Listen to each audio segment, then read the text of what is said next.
સુરતમાં આવતા ખાડીપુરને લઈને કુમાર કાનાણીનો મુખ્યમંત્રીને પત્ર. પદ્મશ્રી મથુર સવાણીએ મુખ્યમંત્રીને લખેલા પત્રને સમર્થન આપ્યું.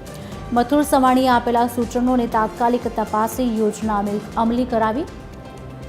યોજના થકી વખતો વખત આવતા ખાડીપુરને નિવારી શકાય તો સારું. મથુર સવાણીએ લખેલા પત્રને લઈને ઝડપી કાર્યવાહી થાય તે માટે ભલામણ.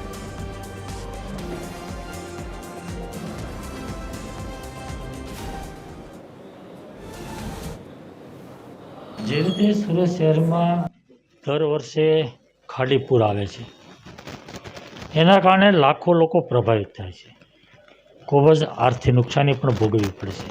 લોકો હેરાન અને પરેશાન થઈ જાય છે. એવા સમયે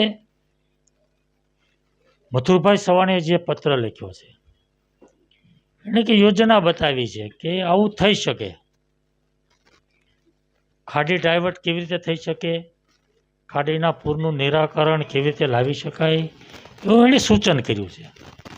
એ પત્ર એમણે અમને પણ મોકલ્યો છે અને પત્ર વાંચ્યા પછી મને પણ એવું લાગ્યું કે ખરેખર જો આ વાત શક્ય હોય તો આપણા વહીવટી તંત્રએ એનું સર્વે કરવું જોઈએ. ખૂબ ગંભીર પ્રશ્ન છે ખાડીનો.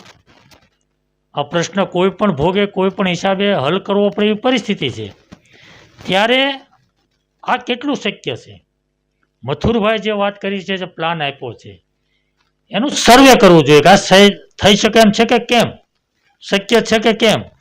અને જો થઈ શકે એમ હોય, ખાડીપુર થોડું ઘણું પણ ઓછું થઈ શકે એમ હોય, તો પણ આ જે પ્લાનિંગ છે એ પ્લાનિંગનું સર્વે કરી અને શક્ય હોય તો એ પૂરું કરવું જોઈએ અને એનું કામ તાત્કાલિક ધોરણે હાથ પર લેવું જોઈએ, એવું મારું માનવું છે.